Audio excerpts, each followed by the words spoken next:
17 octobre 2025, chers téléspectateurs, chers auditeurs d'African TV, filiale de Gani Malian TV, recevez nos salutations une fois de plus. Côte d'Ivoire, une démocratie où c'est une dictature déguisée en démocratie, parce que parlant de la démocratie en Afrique, c'est toute une autre histoire. Mais pour découvrir, nous avons fait appel à nos deux experts maison.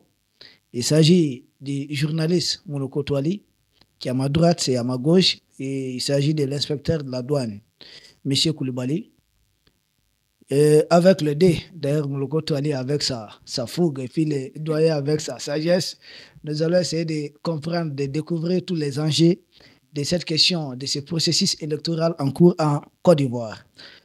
Mouloko Touali, votre mot à l'endroit du public. Oui, merci de toujours m'associer aux réflexions concernant le continent africain et les thématiques relatives à chaque pays africain. Et donc, avant d'entrer dans ce vif du sujet, permettre que je dise donc bonjour et bonsoir à tous ceux qui nous suivent et depuis nos deux grandes plateformes, African TV et Gadi Malian, et ceux qui, de façon généreuse, accompagnent ces initiatives, soit par des observations, soit par des critiques. On ne peut pas ne pas être critiqué positivement ou négativement. Tout ça, ça contribue et c'est une richesse. Merci à tout le monde. Et merci à vous, mon frère, qui a toujours été au four et au moulin pour ce combat panafricain. Je ne peux pas aussi oublier le doyen avec qui nous bénéficions, auprès de qui du moins nous bénéficions de toute la sagesse au niveau communicationnel. Ok, mais le peuple africain vous remercie, cher Mouloko Touali, pour votre engagement, votre dévouement. Ça, je peux en témoigner. Doyen, votre bonjour au public. Bonjour à toi d'abord, bonjour à tous les travailleurs de Gandhi, bonjour à tous ceux qui nous suivent nos émissions et surtout à Fatou Doucouré, oui, qui anime très bien les commentaires et qui nous rappelle chaque fois les écueils ou les quelques oublis qu'on peut avoir. Merci. Je dis bonjour à mon neveu qui n'est pas là aujourd'hui. Oui, effectivement. Il s'est excusé.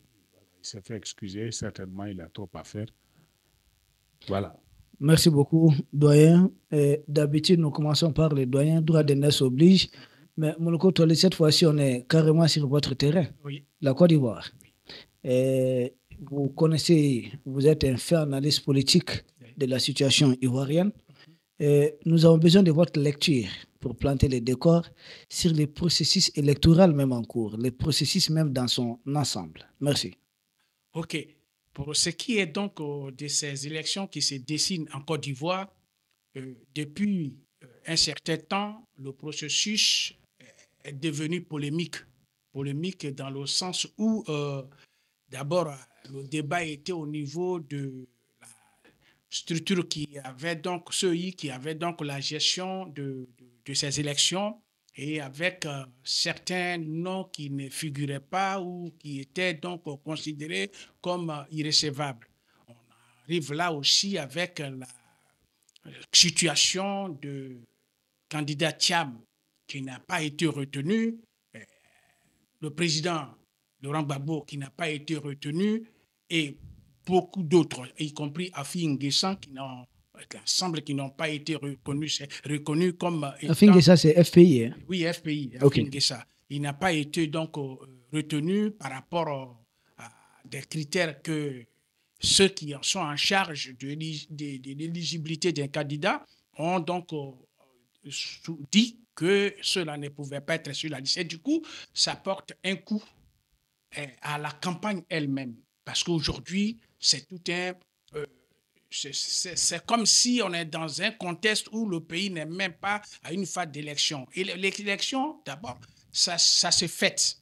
Il y a la mouvance, quand on parle des élections, c'est la mouvance, c'est l'engouement. Oui. C'est les QG qui sont animés. Mais aujourd'hui, c'est sous forme de piscose. On a une piscose et même les sorties du parti au pouvoir lui-même n'a pas été comme d'habitude parce qu'au temps normal des élections, chacun à son niveau bat campagne ou incite les gens ou fait ce qu'il peut faire, mais dans l'esprit que tout le monde s'attend. Malheureusement, pour le cas ivoirien, la politique a été mal appréciée parce que quand on est dans une situation comme celle que la Côte d'Ivoire vit, et quand on a eu des antécédents par rapport aux élections de 2010-2011, je crois que les plus hautes autorités devraient se mettre au-dessus. Certainement, on arrivera, mais ils devraient donner devraient créer les conditions pour que la Côte d'Ivoire vive une élection libre et apaisée et que les Ivoiriens oublient les tristes réalités, les tristes événements de 2009, 2010, 2011.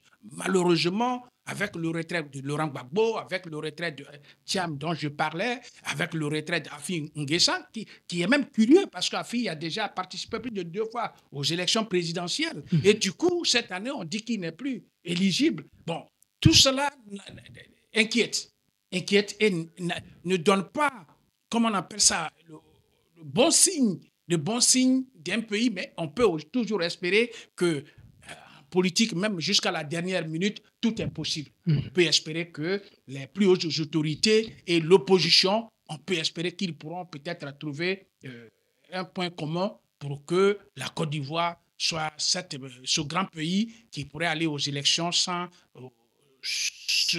revivre encore les tristes événements de 2010-2011. Ok. Doyen, on a besoin de votre rapport sur la même question. Je voudrais rappeler une citation de la Bible qui dit que la lettre tue, mais l'esprit vivifie.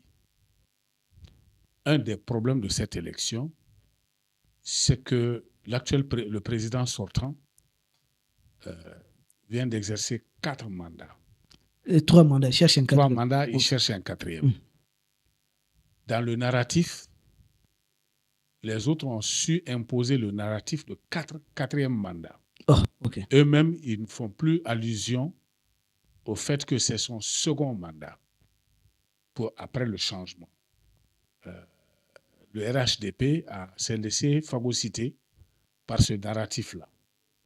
Quand je dis que la lettre tue, c'est l'esprit qui vivifie, le législateur africain et le peuple africain en général a voulu limiter le nombre de mandats, quelles que soient les situations d'un homme, quelle que soit la situation, même en cas de changement, le peuple entend ne donner que 2 mandats à une personne.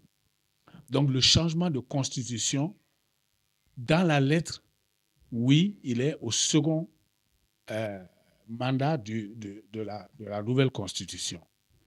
Mais dans l'esprit, et ce n'est pas le second. Il a dépassé le nombre de mandats que le peuple voulait confier à quelqu'un. Il n'y a aucun juridisme qui peut dépasser ce problème-là. Et ça a été le gros problème de tout le monde. Donc, c'est le premier problème, c'est la candidature du président sortant. Le deuxième problème, conflictogène, c'est la CEI qui doit encadrer les élections. La CEI est contestée dans tous ses compartiments. Troisième problème, c'est la liste électorale et qui devait être révisée cette année avant les élections, mais qui ne l'a pas été. Et donc, quelles que soient les explications qu'on donne, ça a l'air d'un faux fuyant. Les élections ne devraient se tenir que sur la base d'une liste électorale purgée. Et donc, il y a autant de problèmes conflictogènes qui ne présagent rien de bon pour ces élections-là. Ça, c'est ma première vision de la situation. Aujourd'hui,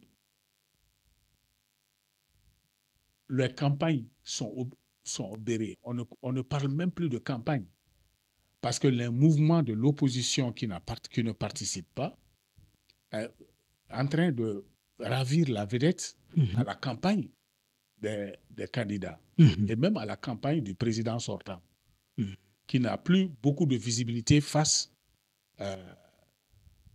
aux mouvements de rue, face aux contestations. Je vous avais dit ici à un moment donné, on n'était pas trop d'accord. On avait parlé des candidats qui seraient venus des partis politiques, PDCI et choses. Je vous ai dit, ce n'est pas bon, ça n'a jamais été bon.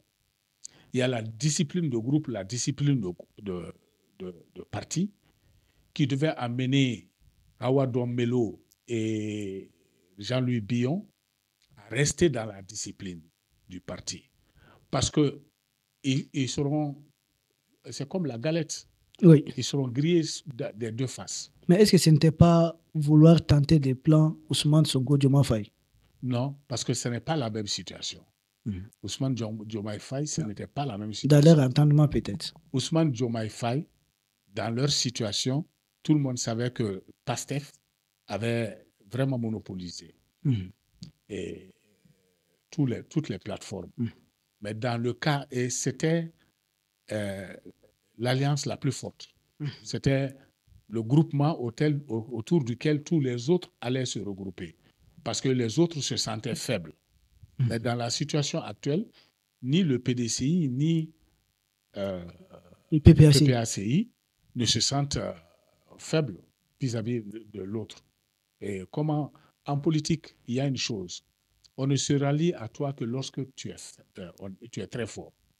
Quand tu es sur le même pied d'égalité, ce que tu disais, qu'il suffit que les opposants se rallient pour faire partir. Mais ça, il suffit là. Ça, c'est la montagne, c'est la mer à boire. Les politiciens ne s'entendront jamais autour de ça. Il ne faut pas rêver. Et donc, aujourd'hui, leur candidature n'est même plus visible. Les 5 personnes surtout les 2 ténors de ces 2 grands partis qui se sont dissociés, on ne les entend plus. Et résultat des courses, ils ont divisé leur propre parti. Et à la fin, c'est pratiquement, si on regarde le cas de Kakabe, c'est la fin de leur carrière. Ils ne pourront plus remonter la pente. On ne commet pas des impairs comme ça. Il fallait rester dans la ligne du parti, se battre dans cette ligne du parti, soutenir le mouvement. Et après, si ça ne marche pas, on peut relever la tête en disant, bon, on a suivi Gbagbo, on a suivi Tcham, mais dans leur choix, pour ne pas diviser le parti. Maintenant que ça n'a pas marché, nous souhaitons être les porteurs de l'espoir du parti pour les prochaines élections. Mais ceci, et on voit que ces 2 partis n'ont pas été affaiblis et que les gens sont en train de les suivre, tant à l'intérieur qu'à l'extérieur. Donc, c'est véritablement une élection qui est partie avec trop d'éléments conflictogènes. Et je ne vois rien de bon là-dedans. Ok. Mounigo Touré, j'y reviens vers vous. Doyen a évoqué les principales raisons qui font difficulté à ce processus électoral, notamment la candidature du président sortant Alassane Dramane Ouattara, mais surtout les listes électorales. Et parlant des listes électorales, Mounigo Touré, nous savons qu'aujourd'hui, ni le président Gbagbo, ni le président Tidjane Tcham n'étaient d'ailleurs totalement opposés à la candidature de M. Alassane Dramane Ouattara. Mais c'est des gens qui voulaient compétir avec lui. C'est-à-dire c'est des gens qui tenaient à ce qu'il soit aussi sur les listes électorales. Mais ils ont été exclus et nous voyons tous ces problèmes. Pensez-vous qu'il y a une chance pour que ces 2 ténors de l'opposition soient réadmis sur les listes électorales? Si on veut vraiment être cohérent, on doit tenir compte de la logique politicienne qui a prévalu dans un pays à un moment donné de son histoire. Le cas du président actuel, Dramane Ouattara, ou Alassane Ouattara, parce qu'on dit de ne plus dire Dramane, donc Alassane Ouattara, il avait des soucis avec la constitution ivoirienne sur son éligibilité et sa possibilité de candidater. Ce débat a fait marcher son parti, tout a été fait, mais au finish, c'est la politique qui a réglé ça. C'est Laurent Gbagbo, à la faveur de ses pouvoirs en tant que chef d'État qui lui sont conférés, a donc pris des mesures pour que Ouattara soit éligible. Donc, c'est la politique, ce n'est pas la constitution ni le droit, comme vous l'aviez dit la dernière fois, que quand il y a une situation qui peut amener des conflits, il faut donc prendre de la hauteur et voir l'impact que ça pourrait avoir sur dans la société et aller régler les choses de façon à ne pas mettre à mal la cohésion. Et donc, dans cet esprit, c'est Laurent Gbagbo qui a donc fait accepter Alassane Ouattara pour qu'il soit candidat. Ça aussi, c'est un fait historique. Ouais. Il n'était pas candidat, il ne pouvait pas être lui parce qu'il y avait souci de produire des pièces nationales d'identité, 2 pièces de sa maman. Tantôt, c'était tant, bon, il y avait trop de problèmes sur aussi ses origines, sa nationalité, tout et tout. On a même vu un passeport à son temps qu'il avait présenté de son parent qui était flambant neuf, un passeport pour nous qui sommes encore là. 3 à 4 ans, nos passeports sont déjà froissés. Serait difficile d'avoir un père avec un passeport qui brillait à l'époque. Et tout ça, mais la politique a pris le dessus. Et Laurent Gbagbo, en tant que président, a pris des dispositions pour que, dans l'esprit de l'apaisement, Ouattara soit candidat. On se retrouve curieusement dans le même contexte. Parce que quand on fait une politique, et qu'on est, ça je peux me tromper, mais quand on a la gestion d'un État, le premier souci, c'est l'équilibre de la société, la paix dans son pays et la cohésion. D'abord, si tout ceci se répète, c'est pour dire que depuis, avant même ces élections, le pouvoir n'a pas pris de la hauteur pour créer les conditions de la cohésion sociale à Côte d'Ivoire. Parce que, pour rappel, les prisonniers de 2010-2011 sont encore là. La crise. Mais pourtant, je ne vais pas vous couper. Oui. Mais pourtant, vous aviez mis en place là-bas une commission, je ne sais pas, vérité, réconciliation. Mais ça n'a jamais eu lieu, parce que ce débat n'a jamais eu lieu. Et si cela avait eu lieu, effectivement, et que Laurent Gbagbo se serait exprimé, Blé Goudé et Soro Guillaume, parce que Soro Guillaume n'est pas encore au pays, parce qu'il fait aussi, c'est l'un des principaux acteurs de la vie politique, de la scène politique ivoirienne. Et donc, pour dire que est-ce qu'il peut y avoir une possibilité, par rapport à votre question, que cela soit encore éligible, j'ai dit, si on se met dans la cohérence politicienne de ce qui a prévalu déjà, c'est tout à fait évident que le président aussi prenne de la hauteur pour dire, bon, quoi qu'il en soit, mettez-les sur la liste et je peux les battre. Ça aussi, c'est la démocratie. Ouattara peut bien dire, laissez Gbagbo, laissez Thiam, laissez Afin Guessan être candidat, comme on m'avait laissé à son temps et que moi, je me suis présenté. Alors, il laisse ses frères et ils vont à la compétition. Si ils gagnent, tout le monde va le saluer. Il sera félicité. Si ils perdent, les autres aussi sauront que c'est un chef d'État, un président sortant, il aura aussi droit à tous les honneurs qu'il aura mérités. Mais dans ce contexte précis, c'est inquiétant. C'est inquiétant, mais est-ce qu'on peut déjà préjuger qu'il ne pourrait pas, à la dernière minute, avoir recours à la dimension politicienne pour régler cette situation politiquement? Je ne crois pas qu'il faut toujours du coup lui donner un préjugé, mais ce qui est inquiétant et ce qui pourrait justifier mon inquiétude, c'est que quand on prend le pouvoir dans des contextes flous, chaotiques, parce que la Côte d'Ivoire, l'histoire de la Côte d'Ivoire, ce n'est pas, comme le doyen le disait tout à l'heure, la lettre et l'esprit, mais la lettre, d'accord, mais l'esprit de lui-même est que la façon dont il est venu au pouvoir, la façon, la guerre qui a conduit à ce qu'il accède au pouvoir, la même guerre qui a conduit Laurent Gbagbo à la CPI, Ouattara, il est conscient, il sait que la CPI a laissé Gbagbo revenir, c'est pour dire qu'il n'est pas responsable. Qui est responsable? Alors, ce débat est là. Est-ce qu'il ne craint pas que si demain, il perd le pouvoir, les autres ne puissent pas activer ce point de la CPI? Parce que le dossier CPI n'est pas encore totalement soldé, il n'est pas encore vidé. Il est pendant, il est là. Et donc, moi je crois qu'il est ici dans l'intérêt du pouvoir, dans l'intérêt de l'opposition, mais dans l'intérêt de toute la nation ivoirienne, que la situation ait une réponse politique. La réponse politique, c'est d'accepter que tout le monde soit candidat. Et se présente, y compris Soro Guillaume, il faut le ramener. Parce que ce qu'on dit, la constitution ivoirienne interdit qu'un Ivoirien soit exilé. Si on veut se référer à la constitution ivoirienne, aucun Ivoirien ne peut être exilé. Aucun Ivoirien ne pouvait même pas être extradé.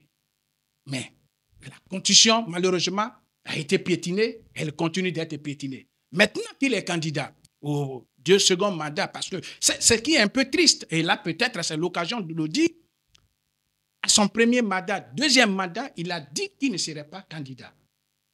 Et il a donné, quand il devrait prendre ce la constitution pour laquelle il prend son premier mandat, il avait trouvé pour argument le décès de celui qui devrait être son candidat. Amadou Coulibaly. Oui, Gon Coulibaly. Oui, et donc, à partir du décès de celui-ci, et d'Ahmed Bakayoko, il s'est senti obligé d'être candidat. Vous comprenez? C'est des arguments qui, de mon point de vue, étaient très légers comme arguments. Parce que si la Constitution vous a dit 2 années, c'est-à-dire mandat de 2 ans, et une fois renouvelable, il devrait partir. Il devrait aussi faire en sorte que même s'il y a décès, il y a même des ténors dans son parti. Le RPI, le RDA est un grand parti. Je ne parle pas de l'ensemble RHDP. RHDP, c'est l'ensemble des partis qui se sont associés, mais le RDA lui-même est un grand parti qui a des grands cadres, qui a des grands intellectuels, qui a des gens qui peuvent bien diriger la Côte d'Ivoire. Il fallait leur donner la chance. OK. Cette année encore, à la dernière minute, l'argument évoqué, c'est l'insécurité. Et donc, on peut aussi dire que même si aujourd'hui, il gagnait les élections, les 5 ans après, il aurait certainement encore une raison qui devrait encore motiver à ce qu'il soit candidat. Puisque c'est des raisons et non la Constitution. Parce que si on veut appliquer la Constitution, ce n'est pas les raisons personnelles qui vont prévaloir sur ce qui est décidé au niveau de la Constitution ivoirienne. Mais il y a un problème d'insécurité, c'est-à-dire le terrorisme et ceci, cela, alors il aurait souhaité encore être candidat pour y faire face. Cet argument est loin d'être un argument qui obéit à ce que dit la Constitution ivoirienne. Alors, espérons qu'il se souvienne que c'est son frère et ami, Laurent Gbagbo. C'est son frère? Oui, mais c'est des Ivoiriens. Tous les Ivoiriens sont des frères. Non, c'est juste une question. Mais c'est la bonne question, c'est la bonne réponse. Le frère de Ouattara, c'est Gbagbo. Son frère, c'est Afin Guessan. Son frère, c'est chaque Ivoirien, parce qu'il est Ivoirien. Il est président de la Côte d'Ivoire. On ne peut pas dire qu'un président, même si ce qu'on peut reprocher, toujours est-il que c'est lui qui gère la Côte d'Ivoire. Et quand Ouattara avait des soucis, c'est Gbagbo qui a pris toutes les mesures nécessaires pour que sa maman soit mise dans toutes les conditions. Il a même dit, mon frère Laurent Gbagbo a pris toutes les dispositions pour vraiment s'occuper de ma maman. Et donc... Mais est-ce qu'on envoie son frère à la CPI? Oui, évidemment. Est-ce qu'on envoie son frère à la CPI? Mais on est sur les antennes et puis African TV et tous ceux qui nous suivent sont vraiment des gens à respecter. Et on est donc tenu de chercher les mots, des euphémismes pour ne pas être un peu désagréable dans les propos. Mais il s'agit, nous sommes... un frère.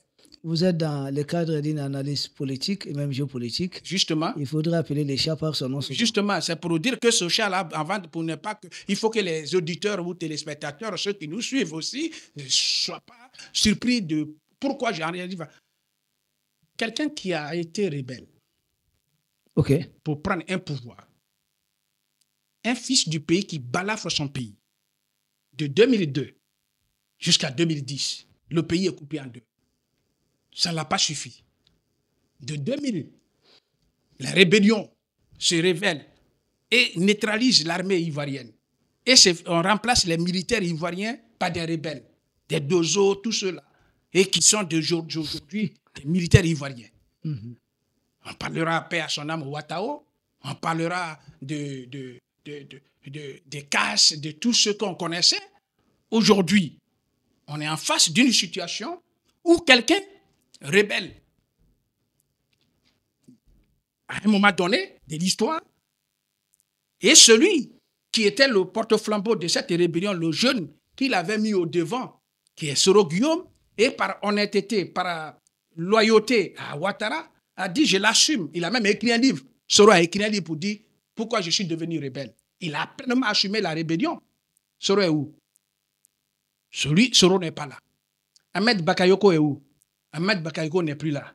Ibé, qui était le cerveau même de la rébellion, aux premières heures de cette victoire rebelle, Ibé est où? Ibé n'existe plus. Ouattao, il n'existe plus. Koulibaly, il n'existe plus. Tous ceux donc qui avaient participé et qui l'ont porté et qui ont pris des risques pour qu'il soit président, chef d'État de la Côte d'Ivoire ou à la faveur de la rébellion, tout cela n'existe plus. Sauf quelques-uns, dont Soro. Soro qui devrait être récompensé. Il ne l'a pas encore récompensé. Soro est devenu persona non grata dans son propre pays où il a été acteur qui est permis à ce que Ouattara soit au pouvoir aujourd'hui en Côte d'Ivoire. Et donc, dans cet esprit, Ouattara n'avait pas autre solution que de dire oui, je viens. On sait que, avant que Blaise ne tombe, toute la rébellion avait son QG au Burkina Faso et dans certains pays, le même Blaise est devenu ivoirien. Blaise est devenu ivoirien, il est ivoirien. Il est là à côté de Ouattara. Donc, comment ces deux-là pouvaient aujourd'hui dire il faut donner carte blanche à ceux-là pour qu'ils soient compétitifs et si demain ils gagnent, nous, notre sort, c'est quoi? Donc, ils craignent. Et c'est ça même, ça m'amène même à dire que sa crainte se justifie parce que aujourd'hui, deux pays, l'histoire a fait que l'histoire a dessiné deux pays comme ça. Il a donné le Mali et le Burkina Faso. Le Mali aujourd'hui est géré par quelqu'un qui n'est pas prêt à siffler dans la même trompette. Parce que ça là, ça c'est l'esprit qui ne tolère pas la logique de ces pro-français, s'il faut l'appeler ainsi. C'est pas au Burkina Faso qu'une trompette en faveur de Ouattara va sonner, si je ne crois pas. Et donc, il est étouffé. La seule chose qui lui reste, soit il est au pouvoir, il meurt, soit il est au pouvoir et la catastrophe l'y enlève. Pour être cru, je ne crois même pas qu'il puisse céder. S'il pouvait céder, depuis que son frère Gbagbo est venu et puis il a reçu à la présidence, le lendemain, toutes les conditions de la paix, de la cohésion, de la réconciliation nationale auraient eu lieu. Ok. Voilà. Merci beaucoup. Doyen, nous revenons vers vous. Il a évoqué, notre frère Monokotola a évoqué un fait, et nous en parlons aussi souvent, c'est que c'est le président Laurent Gbagbo, pour des raisons que vous le saviez, qui avait décidé que Ouattara puisse être candidat. C'est lui qui avait permis, il avait facilité cela. Aujourd'hui, dans son analyse, c'est-à-dire Ouattara pouvait faire la même chose au président Laurent Gbagbo. Mais est-ce Ouattara vit ça comme un piège qu'il avait tendu à Laurent Gbagbo ou il vit ça comme peut-être un avantage qui a été juste bénéfique? Et aujourd'hui, Ouattara, qu'est-ce qui l'empêche de faire la même chose pour Laurent Gbagbo? Avant de répondre à la question, j'avais relevé 3 éléments conflictueux, Oui. mais il y a un 4e que je n'avais pas évoqué. Okay. Excusez-moi pour l'oubli. Ce 4e élément, c'est la Cour constitutionnelle. Ah. Oui, chez nous, c'est la Cour constitutionnelle chez nous, le Conseil constitutionnel chez vous. Mais que ce soit Cour constitutionnelle ou Conseil constitutionnel, dans les démocraties, c'est la clé de voûte de la démocratie. Cette Cour-là est la clé de voûte de la démocratie. Ce qui différenciait un peu le cas sénégalais avec Ousmane Sonko et la Côte d'Ivoire, c'est que là-bas, il y a une Cour constitutionnelle qui, bien que ayant un peu tergiversé, est restée quand même dans une ligne. Oui. Et c'est ce qui ne s'est pas passé en Côte d'Ivoire. Je me rappelle les élections qui ont fait partie de Gbagbo. De 2010. Le président du Conseil constitutionnel avait déclaré Gbagbo élu. Et après, quand la chose a changé, il est venu dans les yeux des Ivoiriens dire non, c'est le sorcier ou le diable qui nous avait atteints. Il s'est régné en un rien de temps. Et ça, c'est un problème. Ça, c'est une plaie. Parce que les cours constitutionnels ou les conseils constitutionnels sont à la disposition du pouvoir en place et ne s'assument pas. Là-bas, c'est un sacerdoce. Il y a aussi ça, ce n'est pas un élément, mais pour répondre un peu à ta question, le droit aussi est un élément pacificateur, rassembleur. Lorsqu'on a parlé de lorsqu'on a rejeté la candidature de ces... Lorsqu'ils ont porté le problème devant le Conseil constitutionnel. J'avais dit ici que le Conseil constitutionnel pouvait dire en droit pur, ils ne peuvent pas être candidats, mais le Conseil constitutionnel avait la possibilité de faire une injonction au président de la République pour dire, bien que ce soit ce que le droit a dit, mais nous, Cour constitutionnelle, nous vous disons qu'il faut les mettre sur la liste. Et là, ça, c'est le droit d'injonction qui revenait à la Cour constitutionnelle ou au Conseil constitutionnel. Ils ne l'ont pas exercé. Donc, si on quitte ce domaine-là pour en revenir à ta question, c'était est-ce qu'il y a une chance? Oui. Je vous avais dit ici que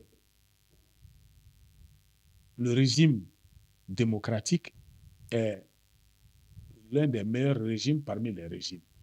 Mais ça ne veut pas dire qu'il n'y a pas de défauts. Et que, je l'avais lu, Planiol, je crois, c'était il y a longtemps, disait une chose, c'est le seul régime qui donne des bâtons à ses adversaires pour le battre. C'est extrêmement important, cette image-là, à comprendre. Qui, aujourd'hui, a des bâtons pour battre le régime constitutionnel, le régime démocratique en Côte d'Ivoire? Ça peut être le président sortant, parce que aujourd'hui, les limites d'un président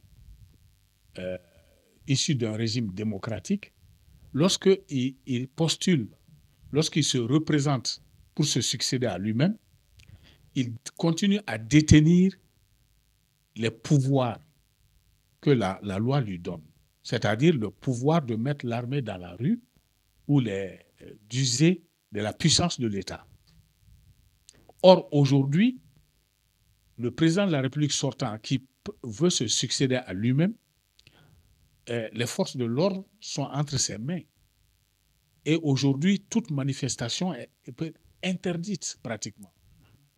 Est-ce que cette interdiction est constitutionnelle?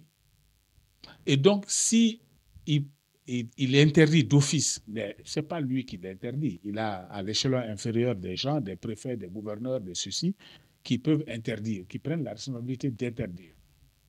Alors que, pour ce que je connais du droit constitutionnel, les manifestations, on prévient. On prévient uniquement, mais on ne demande pas l'autorisation. L'autorisation est acquise depuis le départ. On informe seulement. On informe seulement. Mais à partir d'aujourd'hui, de maintenant, où ils veulent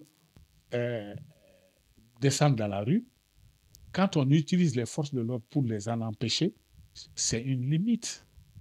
On est en train de sortir de la démocratie. C'est vrai, on est en train d'avoir un problème entre la légitimité et la légalité. C'est la question que je vais vous poser. Peut-être je vous relance, vous allez répondre à ça ensemble, vous allez continuer. Doyen, vous aviez bien sûr fait cas de toute manifestation qui est réprimée.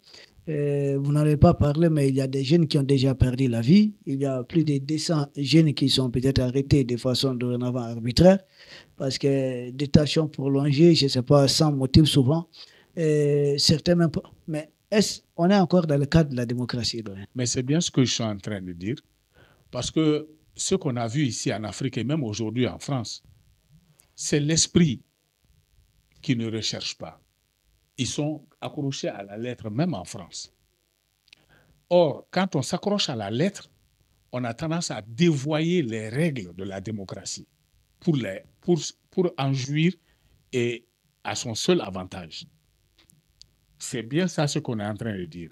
Quand je dis le président sortant est-il l'ennemi de la démocratie au point de dévoyer les règles? C'est dans le sens de dévoyer les règles. Il en a la légalité, mais est-ce qu'il en a la légitimité? Ça, c'est un problème. Aujourd'hui aussi, ceux qui refusent d'accepter qu'ils sont exclus du jeu électoral, est-ce que c'est leur droit ou est-ce qu'ils sont en train de refuser de reconnaître ce que démocratiquement a été, juridiquement a été acquis? Donc, lequel des deux est ennemi de la démocratie en place? C'est selon. ce n'est pas forcément l'un ou l'autre, mais c'est forcément l'un ou l'autre. Si on en revient à... On a toujours la démocratie qui a ses limites, les règles démocratiques qui ont leurs limites. Et en Afrique, ce à quoi on a assisté, c'est que les présidents qui durent en place font toujours référence aux règles démocratiques pour rester en place, au-delà de ce qui devait leur être accordé comme nombre de mandats. Aujourd'hui, tu rappelles, est-ce qu'ils pourront l'être? Ça m'étonnerait parce que l'opposition, ceux qui ne participent pas aux élections, se sont inscrits dans les règles démocratiques. Or, les règles démocratiques les étouffent. Et donc, qu'est-ce qui va transparaître? C'est le rapport de force. Quel rapport de force peuvent-ils avoir sans faire autre chose? Ça m'étonnerait. Parce qu'ils sont butés à des règles. Le président sortant exerce le droit de réprimer les manifestations puisque interdites. Il ne s'en privera pas. Et eux, ils vont sortir. Est-ce que leur ligne, c'est de mettre les gens dans la rue pour qu'il y ait suffisamment de morts et après? En 2000, je crois, 2011. 2010. 2010, 2011. 2015, 2020. En 2020, Ah, 2020. il y a eu combien de morts? Pour le troisième mandat. Pour le troisième mandat. Oui. C'est même pas de 86 morts. Des gens dont la tête était coupée. Ça n'a pas fait changer le président sortant. Et donc, aujourd'hui, tu l'avais dit une fois, tu ne crois pas en Thiam. Parce que Thiam n'a jamais pris parti contre les Français. Aujourd'hui, Gbagbo ne veut pas rééditer ce qui s'est passé en 2010. Et ils veulent s'inscrire dans la légalité, ils veulent s'inscrire dans la légitimité, dans le droit constitutionnel, dans la Constitution. Mais dans la Constitution, ils partent perdants d'office. Parce qu'il n'y a aucun moyen de renforcer. Le seul moyen de renverser la vapeur, si cela est un moyen, c'est le nombre de morts qui va en discuter. Or, 2020 nous a prouvé que le président sortant a franchi ce cap de 86 morts sans que personne n'ait crié au scandale. Et donc, quelques-uns de plus ou pas, ça ne change pas les choses. Donc, en fin de compte, pour me résumer, pour établir le rapport de force, s'ils s'inscrivent dans la démocratie et dans les règles démocratiques en respectant la légitimité, ça m'étonnerait qu'ils puissent s'en sortir. OK. Moulogo Toalé, nous revenons vers vous. La démocratie, tel le doyen vient de l'expliquer, nous voyons que les règles démocratiques sont même prises en otage. C'est pourquoi nous autres panafricains, nous préférons autre chose que ces débats de démocratie haute, parce que tel ça a été dicté par la jeune française depuis la conférence de Bâle. Nous comprenons que jusque-là, ça fait beaucoup plus de victimes. Beaucoup des Africains ont été martyrisés. Les images dont nous voyons sont des images insoutenables, des images de rare violence. Doyen l'a rappelé, c'était le cas en 2020 avec le troisième mandat. C'était le cas en 2010. À chaque fois qu'on parle d'élections, généralement d'élections, même la venue de Sonko et de Diomaye Faye au Sénégal, il y a eu plus de 60 morts. Et généralement, quand finalement on parle d'élections en Afrique, cela équivaut à mettre à mort des dizaines de jeunes Africains. Est-ce qu'on est toujours dans le cadre de la démocratie dans ces pays? Non, cher frère, la démocratie en elle-même, c'est-à-dire théoriquement, théoriquement, oui. Elle est une chose la plus parfaite par rapport aux autres systèmes de gestion, voilà, de gestion des États. La démocratie, théoriquement parlant, c'est la parfaite chose. Mais dans sa mise en œuvre, c'est là le vrai débat se pose. Si c'est la démocratie, on devrait prendre la voie de la démocratie. On ne parlerait pas déjà en 2002. En 2002, on ne parlerait pas de rébellion. On ne parlerait pas de rébellion. C'est-à-dire, si on veut suivre la voie démocratique, on allait suivre les voies qui permettent à ce que tout le monde se retrouve dans les urnes et que chacun gagne ou chacun y perd. Ça, c'est les formes. Et c'est la démarche. Si on veut aussi rester dans la logique démocratique, on devra aussi assainir la liste électorale parce qu'elle doit être propre et acceptée par toutes les parties. sous la tutelle de la structure en charge de l'organisation des élections, donc la CEI. Or, à ce niveau aussi, c'est opaque. Rien n'est précis, rien n'est clair. Si on veut aussi parler démocratie, comme le disait le doyen avec toute sa sagesse, c'est que tout ce qui est de pouvoir, le président sortant devrait être au même titre et au même diapason que les autres candidats si la date qui a clos les candidatures et qui a effectivement reconnu les candidats potentiels. À ce moment, tout le monde devrait être au même pied d'égalité. Tel n'est pas le cas, parce que les manifestants du pouvoir sont autorisés. Ils font leur manif. Que ce soit à Bouaké, à Yamoussoukro, à Gagnoa, partout, ils marchent. Mais l'inverse, c'est le côté de l'opposition que cela est interdit. Est-ce qu'il y a démocratie? Non. On ne parlera pas de démocratie là où personne ne respecte. La démocratie ne peut pas permettre à quelqu'un, après ces 2 mandats, pour dire non, moi je deviens candidat parce que mon successeur est mort. Pour un pays, il faut respecter nos États. Pour le respect d'un État, ce n'est pas un tel argument qu'on devrait donner. Cela suppose que sans lui, personne dans le pays ou dans son parti ne peut être à mesure de gérer le pays. C'est-à-dire, si ce n'est pas lui, personne ne peut gérer. Ahmed Bakayoko est décédé. Koulibaly est décédé. Il dit non, moi je deviens candidat. Cette fois-ci, non, l'insécurité, je deviens candidat.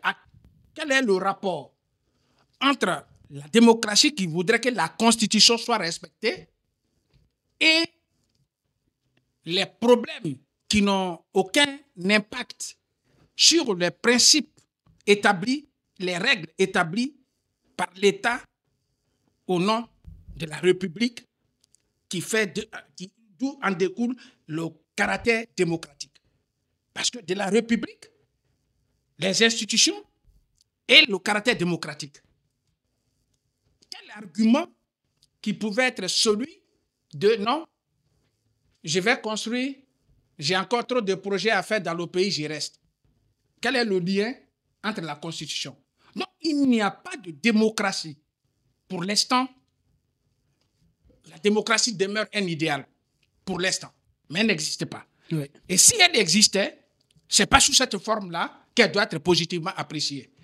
Maintenant, pour ce qui est de ce contexte ivoirien, et qui préoccupe tout le monde et chacun de nous, il était clair qu'aujourd'hui, depuis que le président actuel a mis ses pieds sur la scène politique ivoirienne, on a connu des problèmes en Côte d'Ivoire.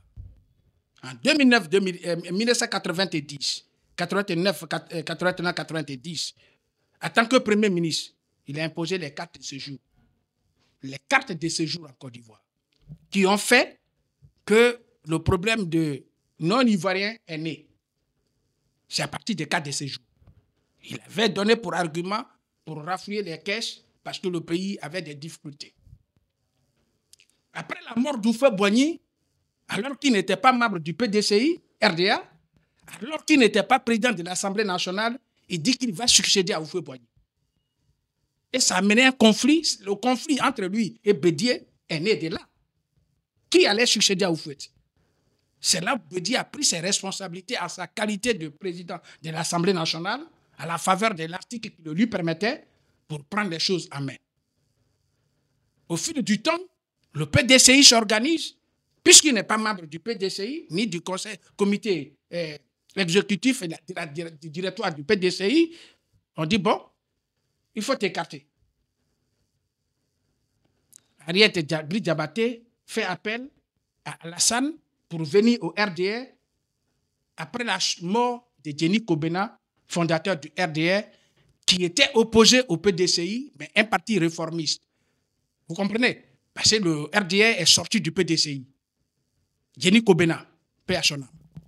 Et c'est comme ça les choses se sont passées. Depuis qu'il a mis ses pieds sur la scène politique de 1995 jusqu'à aujourd'hui, la Côte d'Ivoire n'a plus une politique apaisée. Et pourtant, face à Laurent Houphouët-Boigny, Gbagbo Laurent s'est opposé. Gbagbo a été candidat député face à Houphouët-Boigny. Gbagbo a été candidat à la présidentielle. Il a connu 6 ans d'exil d'ailleurs. Oui. Et quand il est revenu dans le calme, il a été candidat. Et après les présidentielles ou législatives, il a été élu président de chez lui, à Ouagadougou. Est-ce que vous comprenez? Président qui, je crois qu'il a même eu 2 mandats. Juste pour dire qu'on pouvait faire la politique dans un pays, si on aime son pays, sans recourir aux méthodes de violence. Quand le conflit Ouattara-Bédié s'est opposé, c'est encore le même Gbagbo qui a dit non, on est tous des frères. Bédié, tu as tort. Il faut laisser le frère exercer ses pouvoirs. Mais cette histoire des frères de Gbagbo en politique comme ça, là, ça n'a pas fait beaucoup plus de mal à la Côte d'Ivoire? Oui, mais vous savez, en africain, on ne peut pas ne pas prononcer frère. Mais c'est la différence. Mais malheureusement, tout le monde n'est pas africain, mais ils sont nés africains. Et donc, Ouattara... Est-ce que Ouattara voit ce monde en africain comme nous? Non, il n'est pas africain. Alors? Sur toute la ligne, il n'est pas africain. Parce qu'un Africain, par définition, ne dit pas oui et il va dire non. Et il ne va pas dire non et demain, il va dire oui.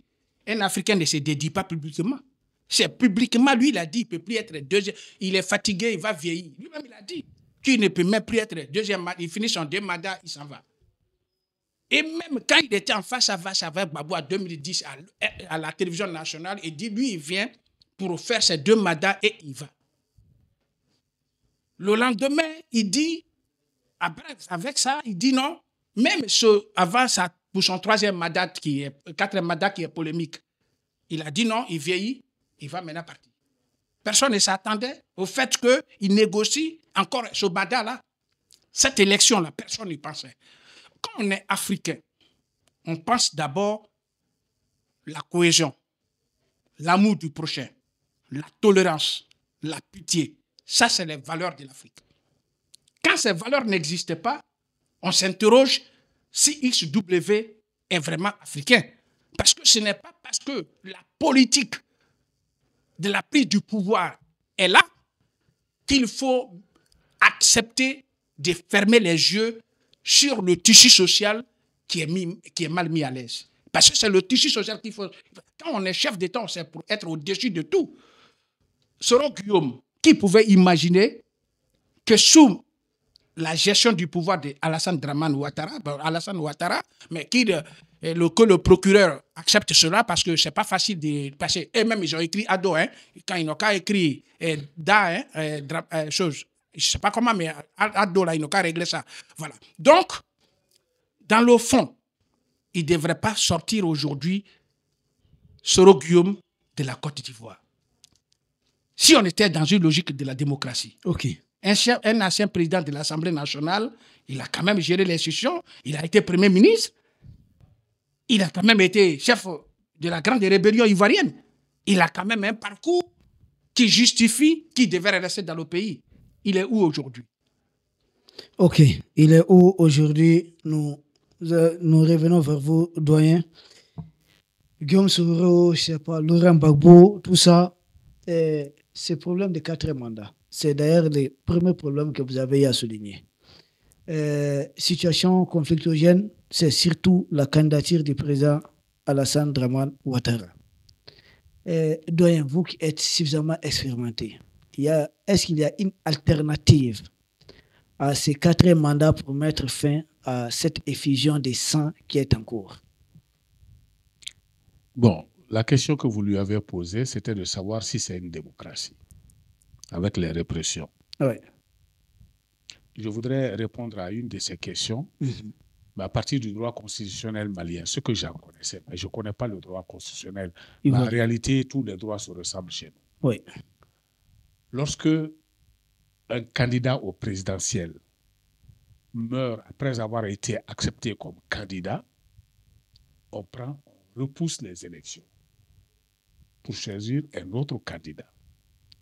Or, quand Amadou Gon Coulibaly mourait, il était pressenti comme étant le candidat du RDR ou du RHDP. Mais sa candidature n'avait pas encore été officialisée. Donc, c'était une raison supplémentaire pour dire que même si sa candidature avait été déclarée, la Constitution permet seulement de repousser pour prendre un autre candidat. Pas forcément le président de la République. Or, la chose était telle que on a pensé que parce que c'était tellement proche qu'on ne peut pas choisir quelqu'un d'autre. Alors que la Constitution permet seulement de repousser. Sur le plan constitutionnel malien, c'est ce que je peux dire. Maintenant, pour ce qui concerne une démocratie où on voit des scènes de violence insoutenables, je vais me permettre d'évoquer une aporie. Qu'en est-il d'un coup d'État qui ne fait pas de morts opposé à une élection démocratique qui fait des morts? Mieux vaut le coup d'État qui ne fait pas de morts. Bon, c'est une aporie qu'il faut résoudre. On est dans une contradiction fondamentale. On encense la démocratie. On encense les élections démocratiques. Mais les élections démocratiques font plus de morts qu'un coup d'État. Alors finalement, quel est le système le mieux pour nous autres?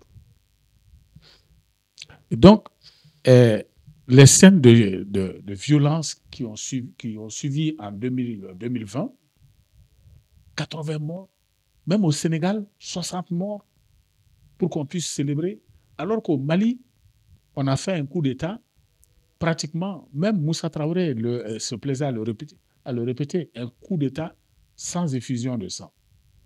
Ibé, il y a eu quel soulèvement pour tuer les gens?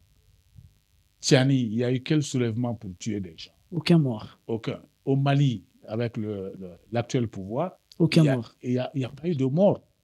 C'est pendant que les pouvoirs étaient en place, les tueries du 11, du 12. Et ça, ce n'est pas éclairci jusqu'ici. Oui. Et donc, en bon Africain et en bon croyant, est-ce que la vie des hommes valent une élection démocratique si ça doit entraîner des morts comme ça? Au Sénégal, plus de 60 morts. Voilà. Et donc, ça répond à ta question.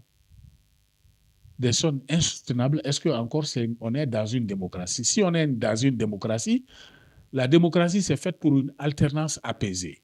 Oui. Mais si ça doit entraîner des morts, elle ne vaut pas guère mieux qu'un coup d'État. Pour répondre à ta question. OK. Voilà. Merci beaucoup. Mologo Tolé, vous avez quelque chose à ajouter? Oui, mais justement, l'histoire des coups d'État, moi, je crois que la Côte d'Ivoire est un pays bizarre.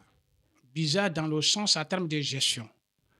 Ceux qui sont au pouvoir, c'est des rebelles qui sont venus. Et quand on a mué un militaire, aux hommes de l'armée, c'est en Côte d'Ivoire. Vous vous souvenez qu'au début de la rébellion, plus d'une centaine de gendarmes ont été surpris à Bouaké pour être tués dans les conteneurs par les rebelles. Tous ceux qui sont aujourd'hui applaudis, la plupart de ceux qui sont applaudis comme militaires, même quand on fait des indépendants, ceux qui défilent, mais c'est eux qui contrôlaient les pièces d'identité renversées, qui ne pouvaient pas savoir lire vos noms. Donc c'est les rebelles qui sont devenus des militaires. Écoutez, c'est les rebelles qui sont actuellement en majorité l'armée ivoirienne. Les gens qui ont défendu l'armée régalienne, qui a défendu les institutions, qui ont protégé le président Gbagbo, qui ont malheureusement été envahis également par l'armée française pour arrêter Gbagbo, quand le pouvoir a changé, il y a eu règlement, c'est-à-dire épuration de la plupart des militaires ivoiriens, que ce soit gendarmes, que ce soit les sapeurs-pompiers, que ce soit les marins, la plupart d'autres sont morts et beaucoup en prison. Certains ont eu la chance de s'échapper, sont en exil un peu partout. Et donc, c'est un pays où, quand la logique démocratique aurait voulu que le pouvoir appartienne au peuple et que le peuple peut se soulever et que l'armée régalienne, qui est au-dessus de toutes les mêlées, peut dire donc, au lieu que le pays s'effondre et que les populations s'entretuent, nous on prend nos responsabilités pour déposer c'est-à-dire le chef d'État. C'est dans une république où l'armée régalienne a été conçue et c'est des professionnels qui, à partir de leur formation, sont devenus des militaires. Mais des gens qui sont venus avec l'esprit rebelle et qui ont avec leur chef qui est rebelle, qui est président. Écoutez, vous donnez une scène qui n'a pas d'issue. Mais il dit qu'il est démocrate et puis il va faire la... Les démocrates, la Côte d'Ivoire, c'est l'un des pays en Afrique de l'Ouest qui a connu une rébellion qui a existé de 2002 jusqu'à ce que Laurent Gbagbo donne. Non, j'ai pas fini, mon frère. Oui, je te comprends. Mais le président actuel de la Côte d'Ivoire avait déclaré vouloir faire la guerre de la démocratie au Niger. Nous, on pense que lui, c'est un grand démocrate. Ou bien il est comment?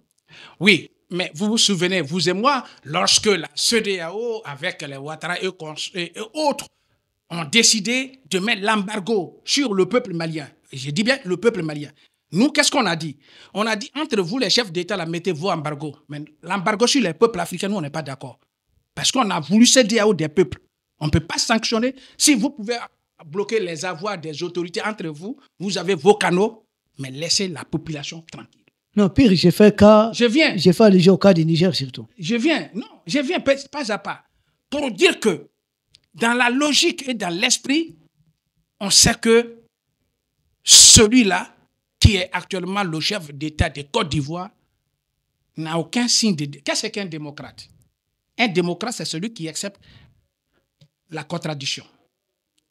Un démocrate, c'est celui qui obéit à ce que les constitutions ou la constitution de son pays est décidée. C'est ça l'esprit d'un démocrate. Un démocrate, c'est celui qui sait aussi la place et le rôle de l'opposition.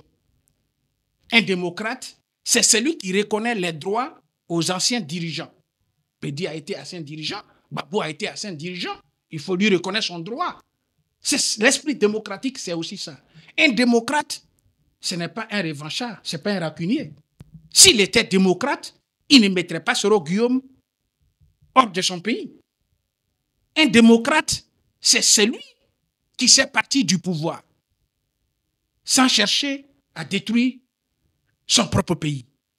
C'est pourquoi je dis, on est dans une scène où on a, quelqu'un disait, il est difficile de sortir un monstre d'un village quand les enfants du village eux-mêmes ont amené le monstre dans le village. Donc, il est difficile aujourd'hui de sortir, sauf autre philosophie, autre incident, autre chose. Peut-être on est là, on ne le souhaite pas, mais on dit non, crise cardiaque a pris Ouattara. Peut-être là, mais là où on est là, c'est pas lui qui est prêt et qui va dire au nom de la démocratie, il va laisser les autres compétir. Maintenant, les sanctions face aux autres, quand ça c'est l'entité CEDEAO que je ne supporte pas, je ne peux pas spécifier CEDEAO à la Côte d'Ivoire. CEDEAO est une entité. Mais lui, président de Côte d'Ivoire, c'est de lui que je parle. La démocratie et un esprit démocrate, c'est l'esprit de reconnaissance.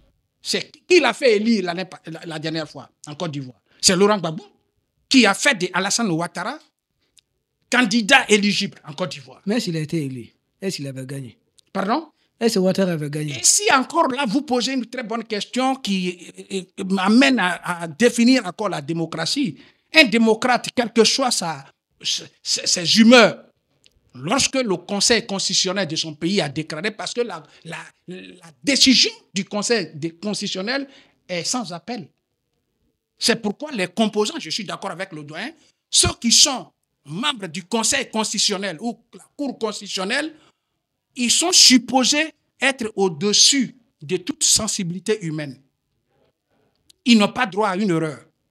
Par définition, n'importe qui ne peut pas siéger et être au niveau de Cour constitutionnelle ou Conseil constitutionnel dès lors que leur décision est sans appel. C'est pour dire qu'ils sont supposés être au-dessus des autres, c'est-à-dire concitoyens, en termes de l'appréciation des règles exigibles par la démocratie et tous les contours du droit. Est-ce que vous comprenez? Et donc, quand le Conseil constitutionnel paraît Paul Yao-Undré, professeur de droit, Paul Yao-Undré, ce n'est pas n'importe qui, c'est un professeur, tout le monde le connaît. Non, quel qualificatif il faut le donner? Il est l'homme du droit. Paul Yao-Undré, tout le monde le respecte, ce n'est pas n'importe qui. Mais quand on te met maintenant pistolet sous la tempe, tu fais comment? Tu meurs ou tu survis. Ouais. Il s'est dédié, malgré lui. Il avait les larmes aux yeux. Est-ce que vous comprenez? Paul Yao-Undré, juste pour dire, paix à son âme, Francis Vaga-Boyer, par rapport à la cour, le conseil et certains trucs, il a préféré partir. Il dit non, moi je démissionne, je m'en vais parce que je ne peux pas siéger. Vous ne pouvez pas me donner des responsabilités et vous allez me dicter des comportements. Il n'y a donc pas ici, on est dans un pays qui s'appelle la Côte d'Ivoire. Nous respectons notre nation, nous en sommes fiers, mais on est aussi attristé qu'à la tête de cet État, il y a quelqu'un qui piétine la démocratie, les règles de la démocratie. Parce que c'est de ça qu'il est question. La question n'est pas de savoir si on aime Ouattara ou on ne l'aime pas. Mais en termes de la démocratie, il devrait aussi comprendre que l'alternance existe. L'alternance existe. C'est parce que l'alternance existe qu'il y a eu le pluralisme politique en Côte d'Ivoire. Sinon, on était dans un système de partis unique avec le PDCI qui était un parti État. Il a fallu que les Ivoiriens, des démocrates, se soient mobilisés en 89-90 pour que le pluralisme politique soit accepté.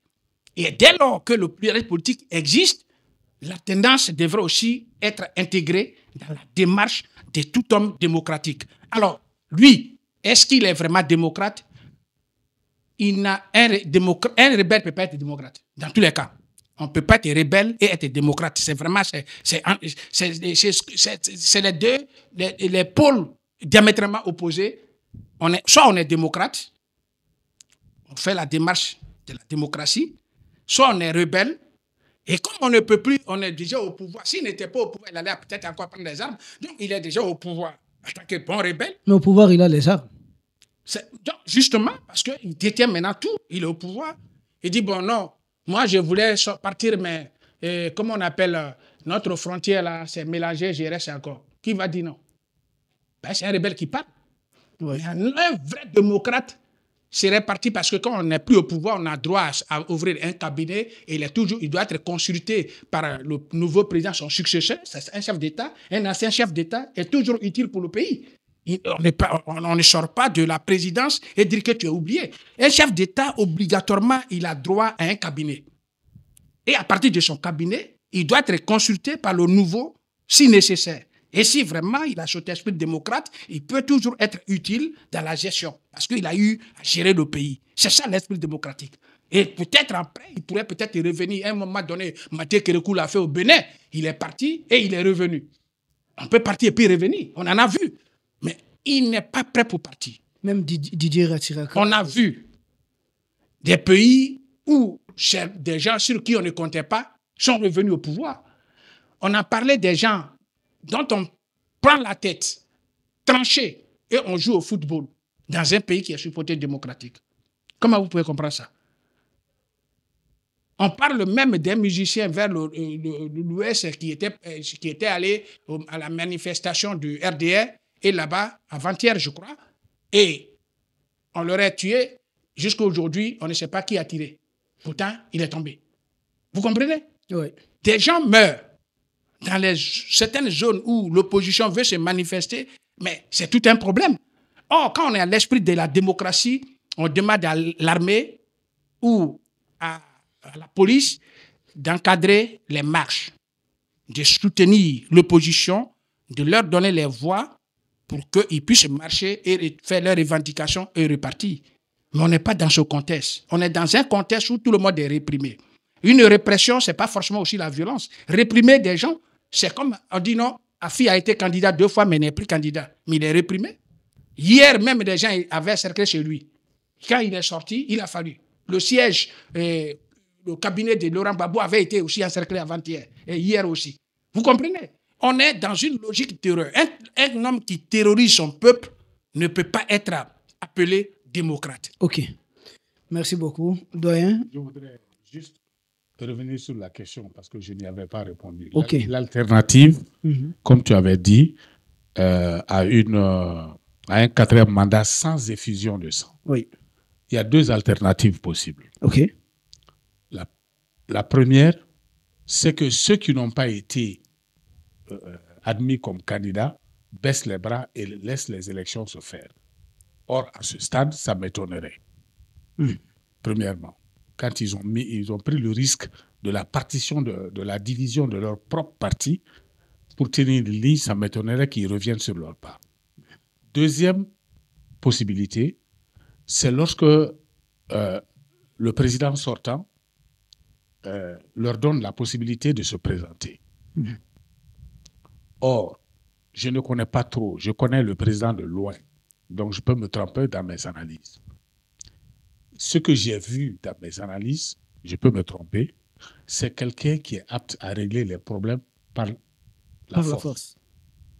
Comment? Je donne 3 éléments que j'ai recensés. Quand il a été écarté du temps de Bédié, il avait dit, selon ce que j'ai cru entendre, et ça n'a pas été démenti, je rendrai ce pays ingouvernable. Premier problème. Deuxième problème. Lorsque il a eu problème avec le Mali pour 49 soldats, en bon africain, il aurait suffi d'envoyer comme il a fini par le faire, son petit frère pour venir voir les autorités maliennes. Bon, évidemment, il y a une incompréhension entre nous. On ne voulait pas faire de mal. Et est-ce qu'on peut régler ce problème-là entre nous? C'est ce qu'il a fini par faire. Oui. Mais non, il a tout de suite convoqué le Conseil de sécurité. Oui, de défense. Le Conseil de défense que lui-même il a présidé. C'était monté au créneau, c'était parti trop loin et enlever toute possibilité de revenir en arrière. Il est parti au bras de fer tout de suite. Deuxième constatation. Troisième constatation, lorsque il y a eu coup d'État au Niger, il n'est pas le porte-parole de la CEDEAO. Non, loin de là. Mais quand ils ont pris la décision, les présidents ont pris la décision d'envoyer un contingent pour rétablir Bazoum, c'est lui qui n'est pas un porte-parole qui est sorti pour donner la nouvelle et pour engager son pays. Et donc ces 3 faits m'amènent à penser que pour lui, les problèmes se règlent par la violence.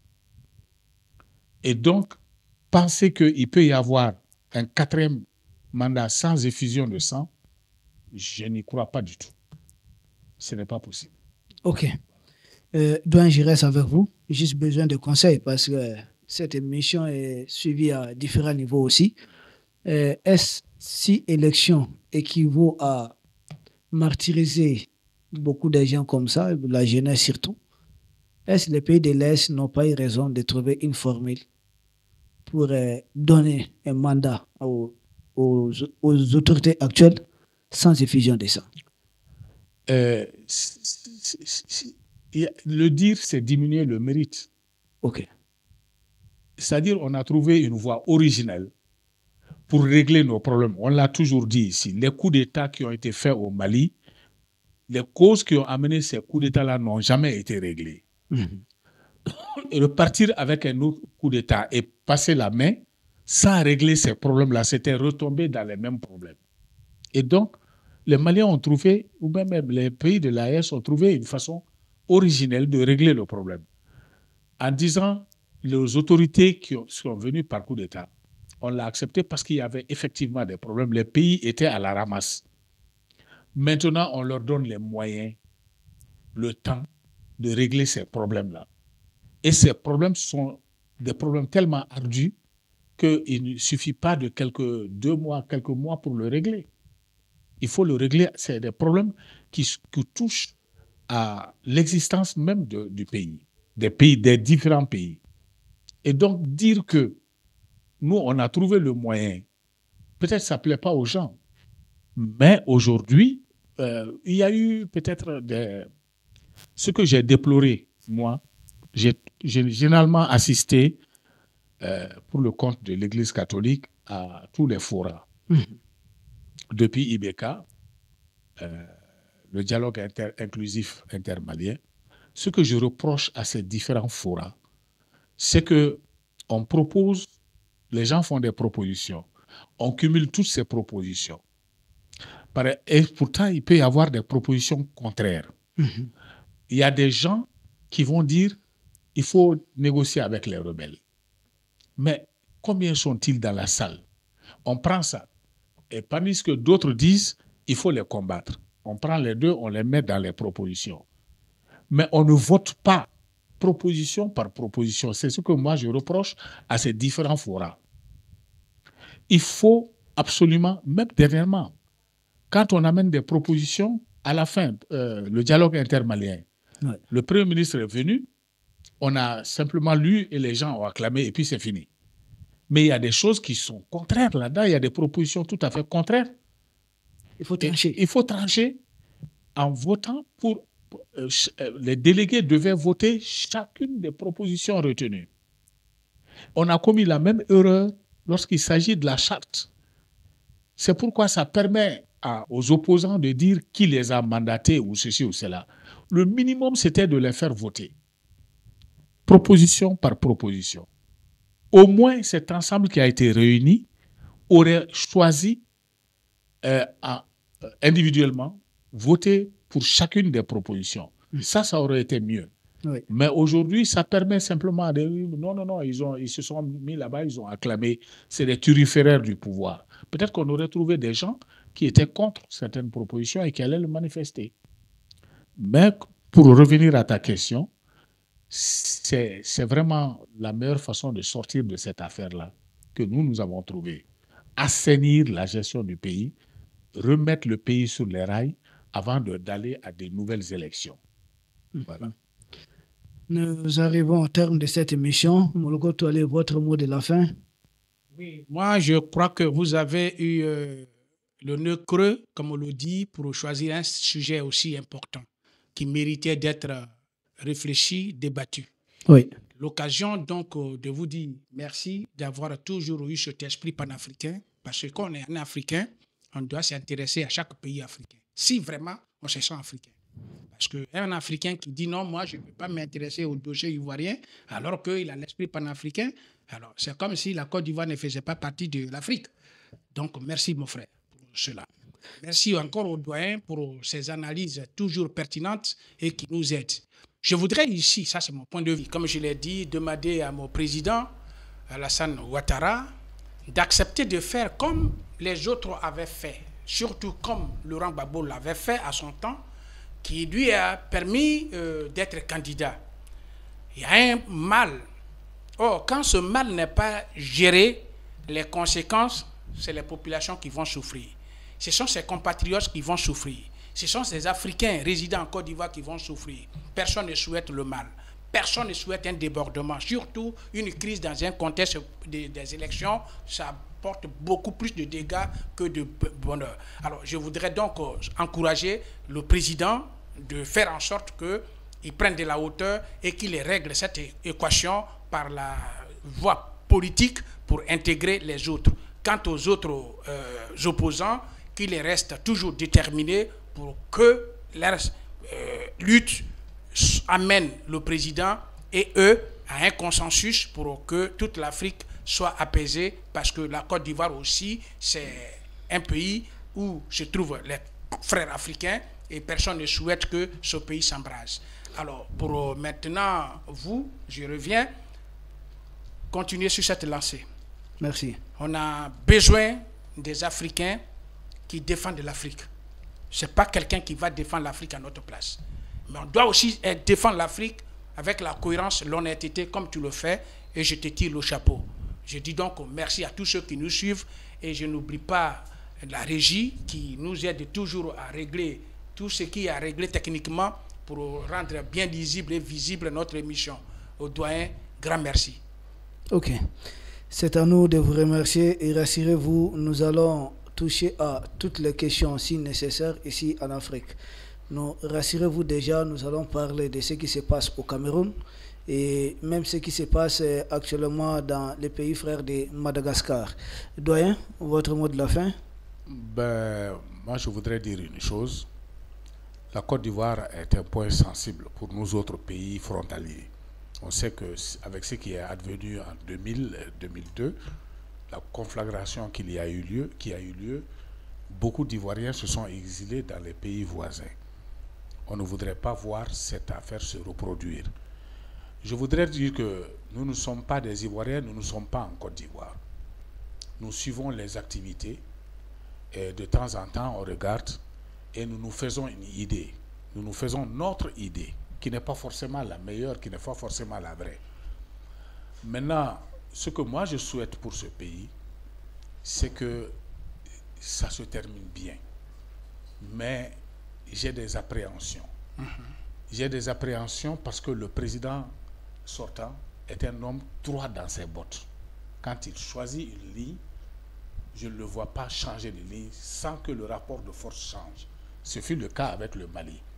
Il a tapé à toutes les portes, à l'ONU, à la CEDEAO. C'est quand toutes les portes se sont fermées qu'il s'est résolu à envoyer son frère au Mali pour régler le problème des 49 soldats. Et donc, c'est quelqu'un pour qui, je crois, je dis bien je crois, c'est quelqu'un pour qui la fin justifie les moyens. Et tant qu'il est dans cette optique, ça m'étonnerait qu'il change de méthode. Ce serait bien dommage pour la Côte d'Ivoire. Ok, peuple d'Afrique, nous arrivons au terme de cette émission. Vous avez été nombreux à nous suivre comme d'habitude. Nous espérons vous retrouver la semaine prochaine pour un autre numéro. Même émission, sans doute avec les mêmes invités, tout au plus le docteur pourra nous rejoindre. Seulement, nous allons changer de thème. D'ici là, portez-vous bien et restez branchés sur Gandhi Malian TV et African TV. Merci beaucoup.